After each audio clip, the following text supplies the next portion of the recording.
A single photograph, black and white, taken in 1921. A woman in an elegant dress sits in front of a white clapboard house in Oklahoma. She is wearing pearl earrings.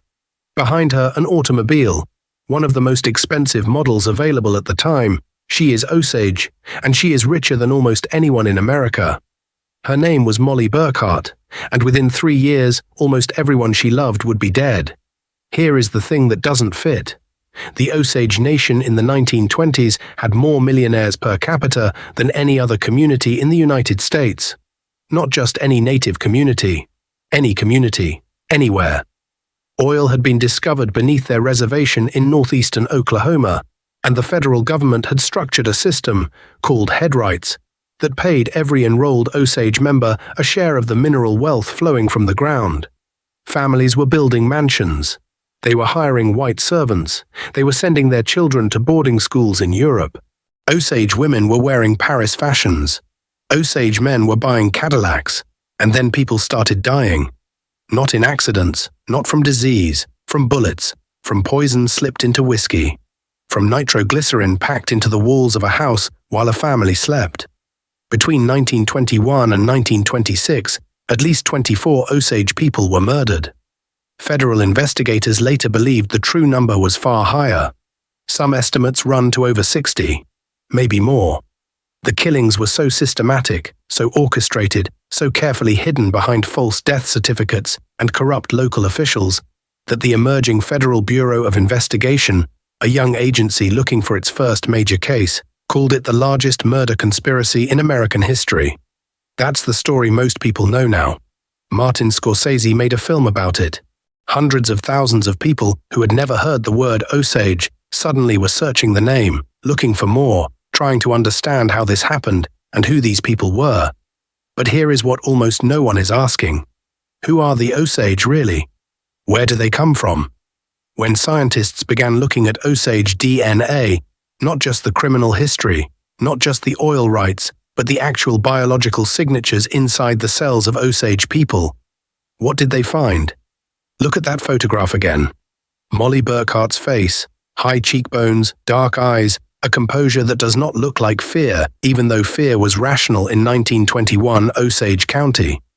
Scientists who study indigenous genetics talk about something called deep ancestry. The idea is simple. Your DNA carries a record of every population your ancestors ever belonged to, every migration they ever made, every bottleneck they survived, every group they merged with. Your face is one chapter. Your genome is the whole book. The Osage call themselves Ni-u-kon-ska, children of the middle waters. Their own oral traditions describe a descent from the stars, a journey downward to Earth, an original home in the sky before time began. That's not mythology in the dismissive sense. That's cosmology. That's a sophisticated philosophical framework for understanding where consciousness and community come from. But genetic science asks a different question. It asks, where did the bodies come from? And when researchers began seriously analyzing ancient and modern Osage DNA against the backdrop of North American population genetics, the answers started pointing somewhere unexpected. Not west. Not across the Bering Land Bridge in the standard migration narrative. The signal in Osage DNA pointed east, deep east, to a population cluster that had been living in the Ohio and Mississippi River valleys for potentially thousands of years before European contact. A population that built earthworks the size of cities. That traded copper from Lake Superior to the Gulf of Mexico. That disappeared from the archaeological record around 1350 CE in ways that still don't have a clean explanation. Here is the impossible detail. When archaeologists excavated a site in eastern Kansas in the 1930s, a site that would later be associated with a Proto-Osage population called the Oneota, they found something that didn't belong in their model. Ceramic vessels with design patterns that matched pottery recovered from sites in Ohio. Not similar patterns, matching patterns. The kind of match that doesn't happen by coincidence. The kind of match that means either direct contact or direct descent, or both. Kansas to Ohio is over 700 miles. The standard narrative of indigenous peoples in the Great Plains region assumes relatively static populations interrupted by gradual drift. small groups moving slowly over centuries in response to climate. No long-range connections. No organized networks operating across half a continent. But the pottery said something else, and the DNA would eventually say the same thing. This is the mystery that the Killers of the Flower Moon story doesn't tell. The murders were real. The grief was real. The theft was real. But underneath the crime story is an older story. A story about who the Osage were before the oil, before the reservation, before Oklahoma, before the forced removal from their ancestral lands in Missouri and Arkansas and Kansas, before any of the recorded history that we think we know. 12,000 years ago, the continent was different. The Missouri River didn't look the way it looks now. The Mississippi drainage system was still being carved by meltwater from retreating glaciers. The Great Plains were beginning to emerge from what had been a periglacial environment, cold, windy, sparsely vegetated, not yet the sea of grass it would become. People were already here, not one people, not one wave. A complex, overlapping, millennia-long series of migrations and settlements and collapses and rebuildings. The archaeology shows us this. The linguistics show us this. And now, with ancient DNA extracted from bones and teeth, recovered from sites across the continent, the genetics show us this too. The Osage stand at the intersection of several of these deep stories. Their DNA carries echoes of all of them. And when you read those echoes carefully, when you understand what the science is actually saying, the story of the oil murders becomes something even larger than a crime. It becomes a window into one of the oldest and most resilient peoples on this continent. But we have to go back, a long way back. Ask yourself this question. What if everything you thought you knew about where the Osage came from is only the last chapter of a story that started 10,000 years earlier? Stay with me, because the next part is where it gets complicated. The version taught in most American schools goes like this. The Osage are a Siouan-speaking people. Before European contact, they lived somewhere in the Ohio Valley. Sometime in the 1600s, maybe earlier, they migrated westward, eventually settling in what is now Missouri, Arkansas, and Kansas. When French traders first made contact with them in the late 1600s, the Osage were already a powerful and numerous nation. They controlled trade routes. They had alliances and enemies. They were a political and military force that European colonizers had to negotiate with, not simply overpower. Over the next century and a half, through a series of treaties, most of them under duress, many of them signed under conditions that would not qualify as informed consent by any modern standard, the Osage ceded their eastern lands and relocated to a reservation in what is now Kansas. Then they were pushed again. In 1870, they purchased land in Indian Territory, present-day northeastern Oklahoma, using money from the sale of their Kansas lands. This was remarkable and unusual. The Osage actually bought their reservation rather than being assigned to it. And then, in 1897, oil was discovered. And by 1906, when Oklahoma achieved statehood, the Osage had negotiated something even more remarkable. They retained the mineral rights beneath their land. Every Osage person enrolled on the tribal roll received a head right, a permanent inheritable share of all mineral income. When oil production exploded in the 1910s and 1920s, those head rights became worth extraordinary amounts of money. That's the official story. It is accurate, it is documented, and it is incomplete in ways that matter enormously. Here is the first crack. In 1673, French explorers Louis Joliet and Father Jacques Marquette paddled down the upper Mississippi River. They were looking for a route to the Pacific. What they found instead was something that appeared on no European map: a vast network of indigenous nations, trade routes, and political relationships extending across the heart of the continent. In their journals, they mention a people called the Acansea, a French approximation of Ugakpa, meaning those living downstream. These were likely the Quapaw, close relatives of the Osage.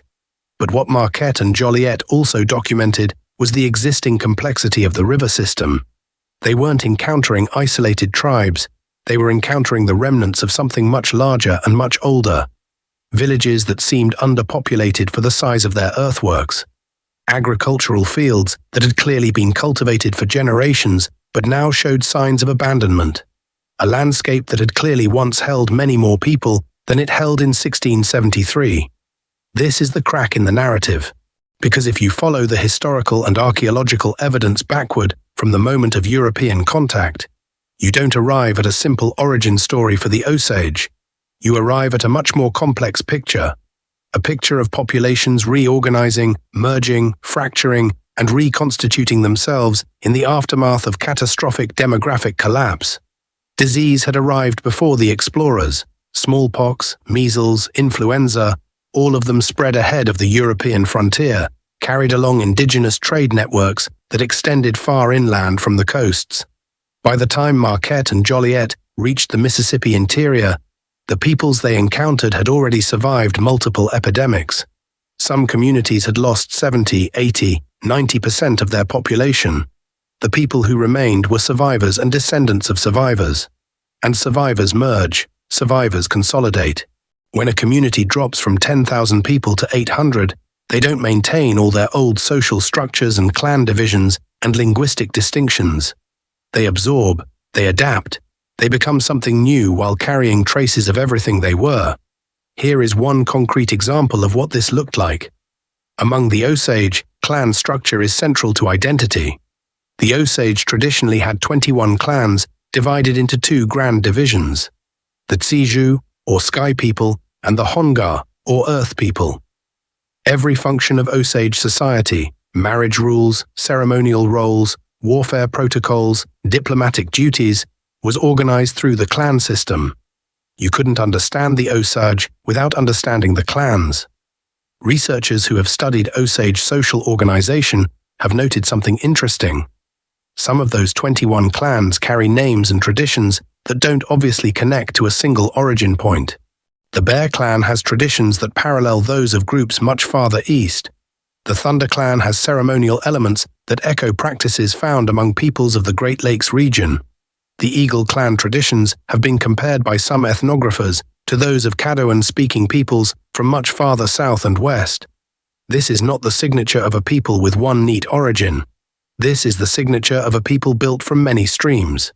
Not one migration, several layers. This brings us to the question that genetics is now helping to answer.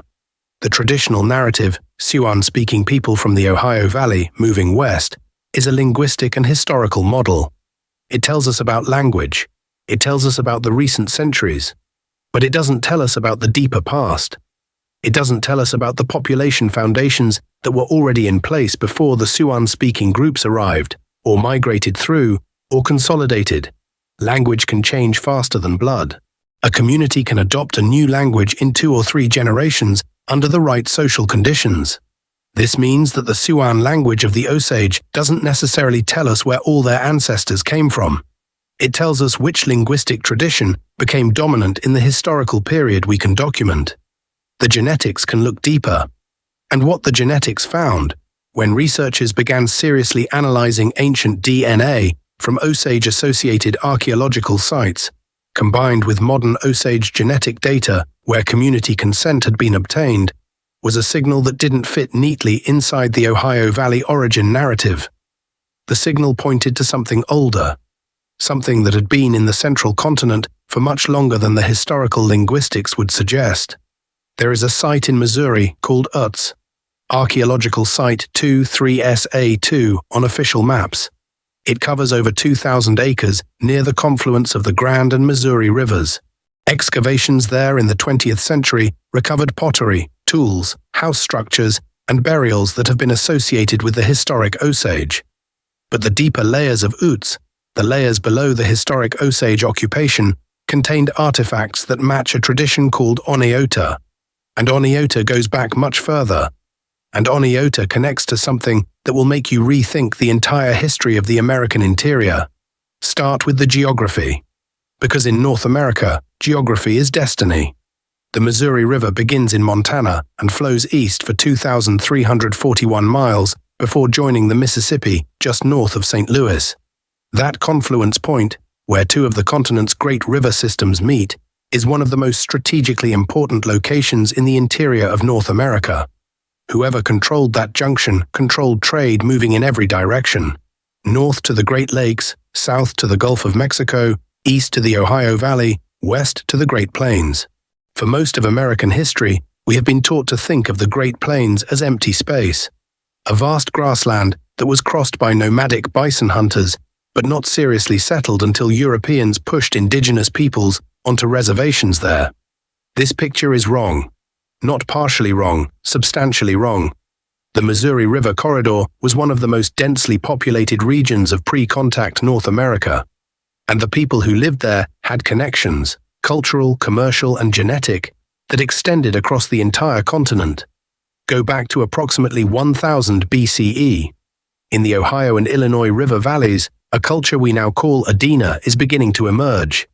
Adena people built earthen burial mounds, some of them enormous, and developed a sophisticated mortuary ritual that indicates a complex social hierarchy.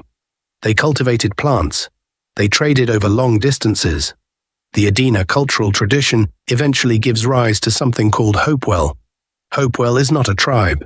It's not an ethnic group. It's a cultural and commercial network that operated from roughly 100 BCE to 500 CE, at its height connecting communities from the Rocky Mountains to the Atlantic coast, from the Gulf of Mexico to the Great Lakes.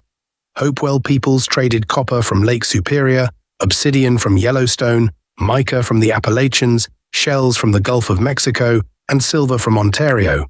All of it moving through a network of exchange relationships that archaeologists have spent a century trying to fully map. At Hopewell sites in Ohio, archaeologists have found burial goods made from materials sourced from every corner of the continent. This was not casual trading between neighbors. This was a structured economic system operating on a continental scale. And it collapsed. Around 400 to 500 CE, the Hopewell network fell apart. The reasons are debated: climate stress, internal conflict, the breakdown of the social structures that maintained the trade relationships. Probably all of these contributed. But the collapse was real and dramatic. The great mound building slowed. The long-distance trade contracted. Communities turned inward. This is the moment when the story gets personal. Because when great networks collapse, people scatter. They carry what they know with them. A Hopewell potter from Ohio doesn't forget how to make pottery just because the trade network has broken down. A Hopewell shaman doesn't forget the ceremonial traditions just because the community has fragmented. They move. They find new communities. They bring their knowledge. And those fragments reassemble elsewhere. Around 900 CE, something called the Oneota tradition begins to appear in the upper Midwest, in Wisconsin, Minnesota, Iowa, and eventually Missouri. Oneota is characterized by distinctive shell-tempered pottery, agricultural villages, and a lifestyle built around both farming and bison hunting. These people were clearly successful. Their settlements are numerous and often large. They persisted for centuries. And here is the thing about Oneota that matters for the Osage story. When archaeologists trace Oneota cultural development forward through time, it converges on the historic Osage and several closely related groups: the Quapaw, the Kansa, the Omaha, the Ponca, the Degiha Siouan speakers. These are the descendants, cultural if not always genetic, of the Oneota tradition. Between 900 CE and 1350 CE, the Middle Missouri River Valley is thriving. Oneota communities are expanding. Agricultural productivity is high. The climate, in what historians call the medieval warm period, is favorable for maize cultivation at higher latitudes and elevations than would later be possible. And to the south and east, something even more dramatic is happening. Cahokia. At its peak around 1100 CE, Cahokia was the largest city in North America, north of Mexico. Located just east of present-day St. Louis, a few miles from that Missouri-Mississippi confluence, Cahokia covered over 6 square miles and held a population estimated between 10,000 and 20,000 people, possibly more. Monk's Mound at its center is larger at its base than the Great Pyramid of Giza. This was a city, not a village, not a ceremonial site with occasional visitors. A functioning city with neighborhoods, craft production districts, a central plaza, a wooden palisade, and a political and religious authority that extended its influence for hundreds of miles in every direction. Here is what Cahokia looked like from the ground in 1100 CE, based on the best archaeological reconstructions. You enter through a wooden gate in the palisade wall. The smell is smoke and corn, and the particular animal smell of a dense human settlement. The central plaza is enormous, 40 acres of carefully leveled and maintained open ground. On the north side, Monk's Mound rises in 4 terraces to a height of 100 feet. On top is a building, a temple or a chief's residence or both, that you can see from miles away. Around the plaza, rows of wooden charnel houses. Beyond those, residential neighborhoods packed with small wattle and daub houses. In the production areas, craftspeople are working shell, copper, and stone using techniques that have come from across the continent. Cahokia didn't get to be that big by accident.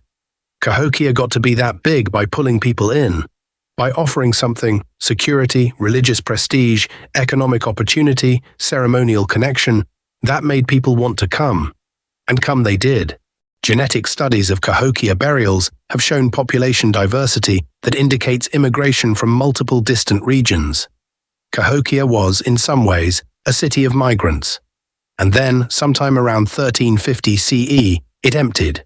Not overnight, but fast in archaeological terms. Within a century or two, the population of Cahokia dropped catastrophically. The outlying settlements were abandoned first, then the residential areas. Eventually, even the central ceremonial precinct stopped seeing regular use. By the time Europeans arrived in the region in the mid-1600s, Cahokia was an overgrown ruin. The mounds were still there. You can't easily destroy earthworks that large, but the city that built them was gone. Where did those people go? This is not a trivial question. 10,000 to 20,000 people don't simply vanish. They go somewhere. They become part of other communities. They carry their genetics, their pottery styles, their ceremonial traditions, their linguistic habits, and they deposit all of that into the populations they join. The working hypothesis among many archaeologists, and it's a hypothesis that the genetics is beginning to support, is that the collapse of Cahokia fed population into the surrounding region. Some groups moved north along the Illinois River. Some moved south along the Mississippi.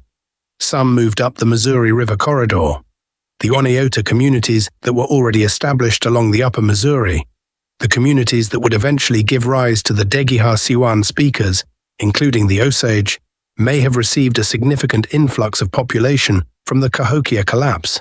Not all at once, not through a single dramatic migration event, but over generations, as displaced Cahokians spread out and found new communities to join. If this hypothesis is correct, and the DNA evidence provides support for it, then the Osage are not simply Siouan speakers from the Ohio Valley who moved west. They are something more complex, a people built from multiple layers of population history, including potentially significant genetic contribution from the Cahokia world and the Oneota tradition that preceded it. By the time we reach the period from 1400 to 1600 CE, the peoples who will become the historic Osage are coalescing along the Osage River in Missouri. The Utes site, that 2,000-acre archaeological complex, shows evidence of occupation during this period. Pottery recovered there shows a transition from Oneota styles to the ceramic traditions that will eventually be identified as distinctively Osage. But here's what the archaeology also shows. Utes was large, too large for a simple forager-farmer community. The size of the settlement, the density of the artifact deposits, the evidence of craft specialization, all of this indicates a community with significant social complexity, probably a regional population center drawing people from surrounding areas. Not a simple village, a hub. And a hub, by definition, collects people from multiple directions. The linguistic evidence also tells a story here, though a complicated one. The Osage language belongs to the Degiha branch of Siouan languages. The other Degiha languages, Quapaw, Kansa, Omaha, and Pongcha, are closely related to Osage, suggesting that the speakers of these languages all descended from a common ancestral group, perhaps sharing a homeland before separating and spreading out across the region. But Osage also contains words and grammatical features that linguists have noted don't fit neatly into the Degiha pattern. Borrowings, possibly, from earlier contact languages, or perhaps traces of populations that were linguistically absorbed rather than genetically replaced. Language carries history, but so do bones, And in the bones, in the ancient DNA extracted from burials at sites associated with the Osage and their predecessors, there is a signal that changes everything we thought we knew about who these people are. The tooth was found at a site in northeastern Missouri. It had been in the ground for approximately 500 years. When the researchers extracted it from the burial, it looked like nothing special. A molar, slightly worn from a lifetime of grinding corn and dried bison meat. But inside that tooth, preserved in the dense enamel and the pulp cavity, was something extraordinary. Ancient DNA, old enough to predate European contact, old enough to tell a story that no written document could tell. The researchers who analyzed it expected to find what the textbooks predicted: a clean Siouan genetic signature, consistent with the migration model from the Ohio Valley. Not a simple single marker. Genetics doesn't work that way. But a pattern of variants, a distributional profile that would fit the expected ancestral picture for Degiha Siouan speakers. That's not what they found. Here is how ancient DNA analysis works and why it matters for this story. Your genome, the complete set of your DNA, contains approximately 3 billion base pairs. At any given location, there might be 2 or more variants in a human population. These are called single nucleotide polymorphisms, or SNPs. Researchers can identify hundreds of thousands of these SNPs in ancient samples and use them to calculate genetic distance, how closely related one population is to another. When you do this for ancient North American populations, you start to see structure, patterns of relatedness that reflect ancient migrations, population merges, and separations. Populations that separated from each other long ago have accumulated many differences. Populations that recently diverged, or that had significant gene flow between them, look more similar. The ancient DNA from Missouri sites associated with Proto-Osage populations showed something interesting. The expected Siouan genetic signature was there, a foundation layer consistent with descent from populations that had been in the eastern part of the continent for a long time. But layered on top of that foundation were additional signals, population components that indicated genetic contribution from groups that were not obviously connected to the Siouan linguistic family at all. One component pointed toward ancient populations associated with the Mississippian cultural tradition, the tradition of which Cahokia was the most dramatic expression. Another component suggested genetic relatedness to populations from further south along the Mississippi drainage. And a third, smaller component was more ambiguous, possibly reflecting very ancient ancestry predating all of these more recent developments. What does this mean? Let's be careful here, because this is where it's easy to overstate or misstate what the science is saying. Genetics does not determine cultural identity. The Osage are Osage because of their language, their clan system, their ceremonies, their oral traditions, their relationship to their land, their political history, and their ongoing community. Not because of any particular pattern of SNPs. Genetic ancestry and cultural identity are different things, and they can come apart dramatically. What the genetics is telling us is not the Osage are really Mississippians, or the Osage are really Oneota. It's telling us that the biological ancestors of the people who became the historic Osage included individuals from multiple population streams, Siouan-speaking groups from the east, Mississippian populations from the River Junction region, and possibly others from further south. Not one blood, several sources. This is actually exactly what you would expect if the historical model of Cahokia's collapse feeding into surrounding communities is correct. When a major population center disperses, the people who disperse carry their genetics into new communities. If those communities absorb them, through intermarriage, adoption, political alliance, the genetic signature of the original center lives on in the new community. Now consider a ceramic vessel. It's in the collections of a Midwestern university museum, recovered from a site in eastern Kansas in the late 1930s. It's a globular jar, about 30 centimeters tall, shell-tempered, with a distinctive notched lip and geometric incising around the shoulder. Standard Oneota style. What researchers noticed when they began systematically comparing pottery collections from across the Midwest was that this vessel's specific design elements, the particular way the geometric incising was laid out, The precise form of the notching matched a type found not in Kansas or Missouri, but at sites in Ohio. Specifically, at sites associated with the Fort Ancient tradition, a late Hopewell-derived culture centered in the Ohio River Valley. What does pottery design tell us? In many traditional societies, pottery is made by women, and women learn pottery making from their mothers and grandmothers. Pottery style is transmitted matrilineally, along the female line, and tends to be conservative. Women don't dramatically change their pottery-making traditions unless they're in new social situations that require adaptation. So when you find Oneota pottery in Kansas that has design elements from Ohio, there are limited explanations. Either people with Ohio pottery traditions moved to Kansas, which implies population movement, or Kansas potters had very close contact with Ohio potters and adopted their designs, which implies a trade or communication network of remarkable reach, or both. The linguistics offer a possible connection here. The Fort Ancient tradition in Ohio has been linked by some researchers to the ancestors of Siouan-speaking peoples. If Fort Ancient people contributed to the ancestry of groups that eventually became Siouan speakers, and some genetic evidence supports this, then the pottery connection and the genetic signal might be telling the same story.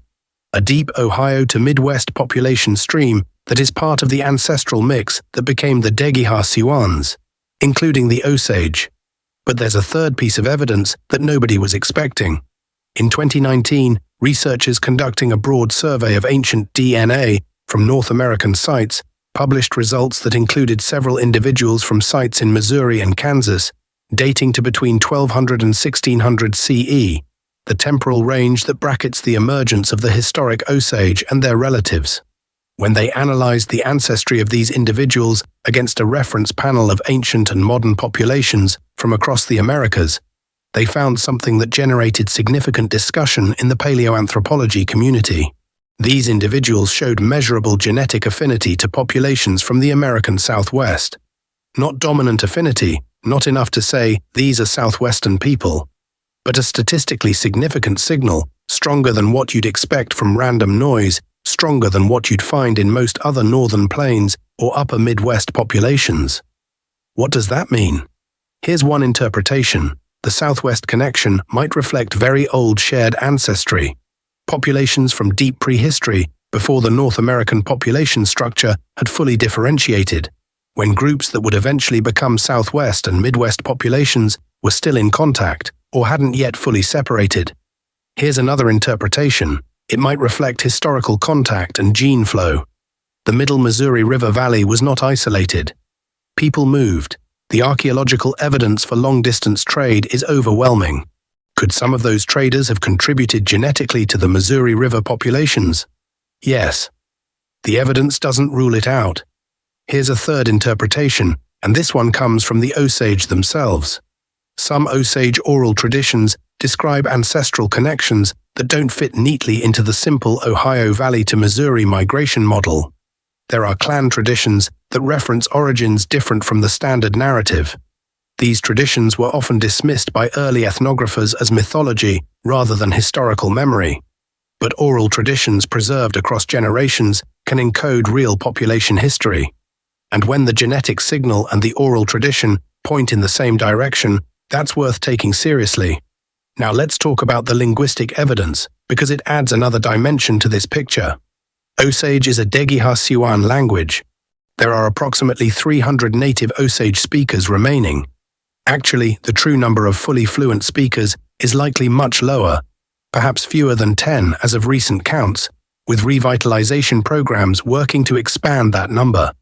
The language is critically endangered, though active programs within the Osage Nation are working to document and teach it.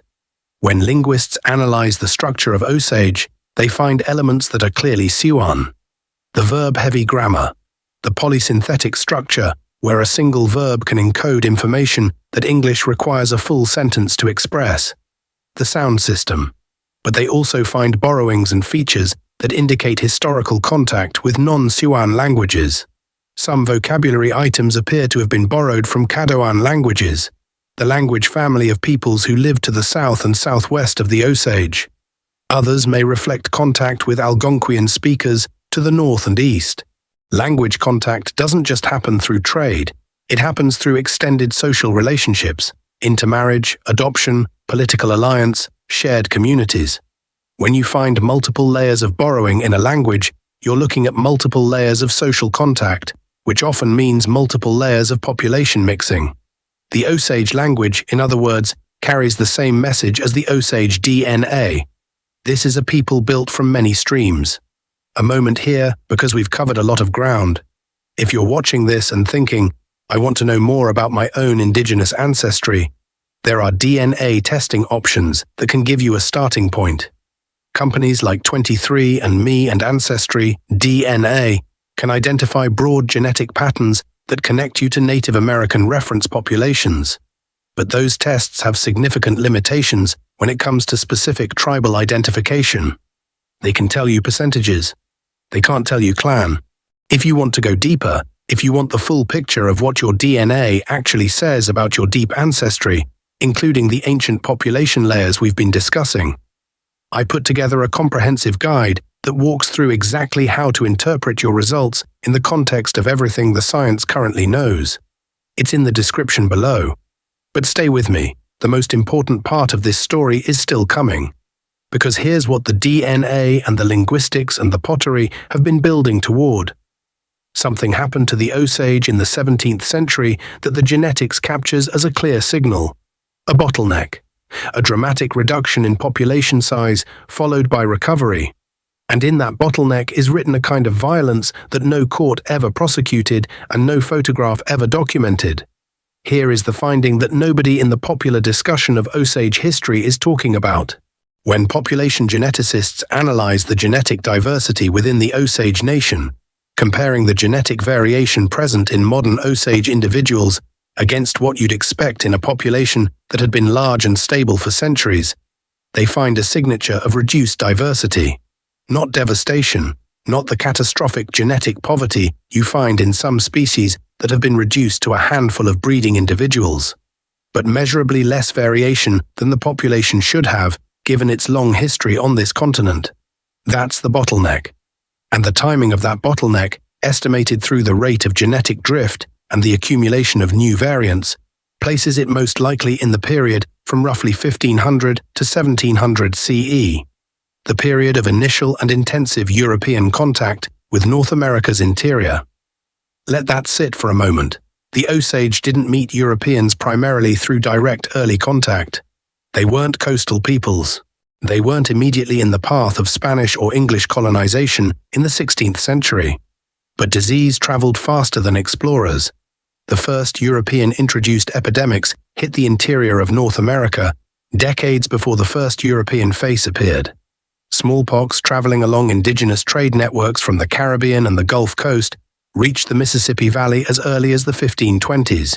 Measles followed, then influenza, then more smallpox. Wave after wave, each one hitting populations that had no prior exposure and therefore no immune memory. Mortality rates in previously unexposed populations can run to 50, 60, 70% in a single epidemic. When multiple epidemics hit the same community within a generation, before the survivors of the first have had children to begin the demographic recovery, the toll can be even higher. The Osage survived, but they didn't survive whole. Consider what survival looks like at the population level when you've lost 60% of your people in 2 generations. You no longer have enough members to maintain all your clans at full function. Some clans that had hundreds of members now have dozens. Some ceremonial roles that required trained specialists, and that training took decades, now have no one qualified to perform them. Some clan elders who carried the oral traditions in their memories are dead. Some dialects spoken by particular subgroups are extinct. Some marriage rules that were designed to maintain diversity between large population pools now have to be relaxed because there simply aren't enough people to follow them. You reorganize, you consolidate. You do what survivors always do. You build something new from what remains. But in doing so, you narrow the genetic stream. When a population of tens of thousands is reduced to hundreds, or even low thousands, and those survivors then reproduce and rebuild, the genetic variation in the rebuilt population reflects the variation that was present in the survivors. not in the original population. Some variants are lost entirely. Others, purely by chance, become more common than they were originally. The population that emerges from a bottleneck carries in its genome a permanent record of the catastrophe. This is what geneticists call the founder effect following a bottleneck, and this is part of what is visible in the Osage genetic data. Now here is where the story becomes genuinely complex, where the narrative of victim and survivor refuses to stay simple.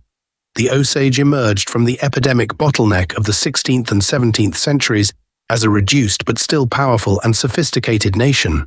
And in the 18th century, they used that power aggressively. The Osage were feared by their neighbors. They raided Caddo communities to the south. They fought the Wichita. They clashed with the Illinois Confederacy to the northeast. They pushed smaller groups off lands they wanted to control. They were, by the accounts of both European observers and other indigenous nations, a militarily dominant force in their region. This is not a comfortable part of the story, because the popular narrative of indigenous peoples, especially in the context of the Killers of the Flower Moon story, where the Osage are clearly and correctly identified as victims, tends to flatten complexity. It's easier to tell a story where one group is a victim and another is a perpetrator. But the Osage were simultaneously victims of European colonialism and actors in their own right who could and did victimize others. The communities they displaced and raided had their own traumas, their own bottlenecks, their own stories of survival, not heroes and villains. Humans navigating an extraordinarily violent and uncertain world. Here is a specific human moment that illustrates this complexity. In 1808, the United States and the Osage Nation signed a treaty in which the Osage ceded approximately 11 million acres of land in Missouri and Arkansas in exchange for a reservation in Kansas, trade goods, and certain government services.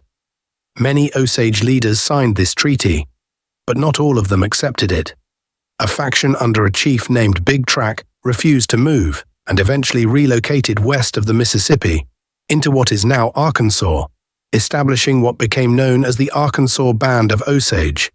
For 2 decades, the Arkansas Band lived in the Ozark Mountains. They were not in a reservation. They were not under formal U.S. government control in the same way as the main band. They hunted. They raided. They lived as the Osage had lived for generations.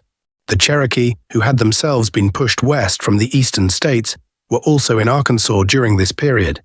The two groups, the Osage and the Cherokee, fought a conflict that was, by any measure, vicious. Osage raids on Cherokee settlements, Cherokee retaliatory strikes on Osage villages, deaths on both sides, scalps taken, children captured. Both the Osage and the Cherokee were indigenous peoples dispossessed by American expansion. Both were, in different ways, victims of the same colonial system, and they were killing each other. The genetics of both communities carries the record of these conflicts in the form of reduced diversity, population stress signatures, and in the case of the Osage, a secondary bottleneck event that some researchers believe may be detectable in the genetic data from the early 19th century. Violence leaves marks in DNA, not metaphorically, literally. When populations are reduced through warfare and displacement, the genomic diversity contracts. Variants that were present before the conflict disappear with the people who carried them. The survivors and the descendants of survivors carry a reduced version of the original genetic wealth. And here, this is the finding that stops me every time I think about it. This is the one that should stop you too. When researchers looked at the specific pattern of genetic diversity reduction in Osage DNA, trying to identify when the bottleneck happened and how severe it was, they found not one bottleneck. 2. The first one is most consistent with the epidemic period of the 16th and 17th centuries. Disease, loss of population, consolidation of survivors. The second is smaller, more recent, and its timing overlaps with the period from roughly 1870 to 1920, the period of the reservation, the period of the Indian boarding schools, the period in which Osage children were systematically removed from their families and placed in institutions designed to destroy their culture and force assimilation into Euro-American norms, the period in which federal policy explicitly aimed at breaking up tribal landholding and dispersing indigenous communities, and the period in which, as we now know from the criminal record, someone was systematically murdering the wealthiest members of the Osage Nation to steal their head rights. The murders didn't just kill people. At the genetic level, at the level of population biology, they contributed to a contraction of the Osage gene pool. Because the victims weren't random. The Reign of Terror, as it became known, targeted wealthy Osage families. Families with head rights, families with property. These were often the most established, most connected, most socially embedded Osage families, which in a traditional community often means families with the most extensive kinship networks, the most ceremonial knowledge, the most children and relatives. When you kill the center of a kinship network, you don't just kill the individuals. You rupture the connections. You orphan the children. You leave gaps in the transmission of knowledge that sometimes never get filled. The genetic bottleneck from this period is small, subtle, the kind of thing you see only when you're looking carefully. But it's there. The Reign of Terror is written in the DNA of the Osage people. And now, the connection to the present that makes this more than history. Today, the Osage Nation has approximately 20,000 enrolled members. They are one of the best organized and most legally successful tribal nations in the United States. Under Principal Chief Jeffrey Standing Bear and subsequent leadership, the Osage have pursued aggressive legal strategies to recover assets and rights that were lost during the 20th century. They have won significant court cases. They have expanded tribal services. They have supported language revitalization.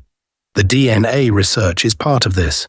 Because understanding your population history, knowing where you came from, knowing what you survived, knowing the biological record of the catastrophes your ancestors endured, is not just an academic exercise, it's a form of testimony.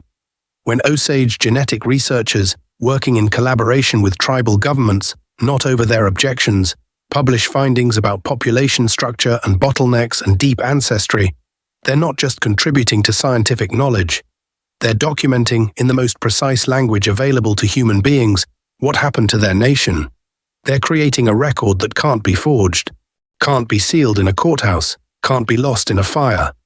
The genome is the archive, and it says, we were here, we were many, we were reduced, we survived, and the people who reduced us will not be forgotten, because the evidence of what they did is written in every cell of every person who carries Osage ancestry. Here is what the evidence tells us, assembled into one picture. The Osage are a people built from depth. Their biological ancestry traces back not to a single origin point, but to multiple population streams that converged in the Missouri River corridor over centuries. Ancient Hopewell-era populations from the Ohio Valley, Oneota tradition communities of the upper Midwest, genetic contributions from the Mississippian world centered at Cahokia, and possibly more distant connections that the research is still working to clarify. The Siouan language that identifies them historically is a relatively recent feature of their history, the cultural thread that became dominant after the consolidation of many sources into one people. They arrived at the historical record already complex, already layered, already carrying within them the genetic memory of everything that had come before. Then disease hit, then displacement, then a reign of deliberate murder designed to transfer their wealth. Each catastrophe left its mark in the genome. Each bottleneck narrowed the stream of biological inheritance. And through all of it, through epidemic and removal and murder and the systematic destruction of everything that defined their world, the Osage remained. Not the same, changed, in ways that are still unfolding. Reduced in number, though recovering. Carrying losses that science can measure and words can barely describe. But here, the beginning of this story was a photograph. Molly Burkhart in pearls in front of her house before the murders began. Let's replace that image with a different one. An Osage family in 2024. Enrolled members attending the annual Inlonshka ceremonial dances in Pawhuska, Oklahoma. Men in traditional regalia, roach headdresses, ribbon work, moccasins, dancing in the drumhouse, maintaining a ceremonial tradition that has continued without interruption for generations. Children learning the songs. Elders teaching the steps. The ceremony is still here. The language programs are producing new speakers. The tribal government is winning cases in federal court. And the genome, when you read it carefully, tells the whole story. Not the simplified version, not the tragic version where indigenous people are only victims. The full version, a people who have been through everything, who carry everything they've been through inside them, and who are still here, still dancing, still fighting, still insisting on the complexity of their own existence.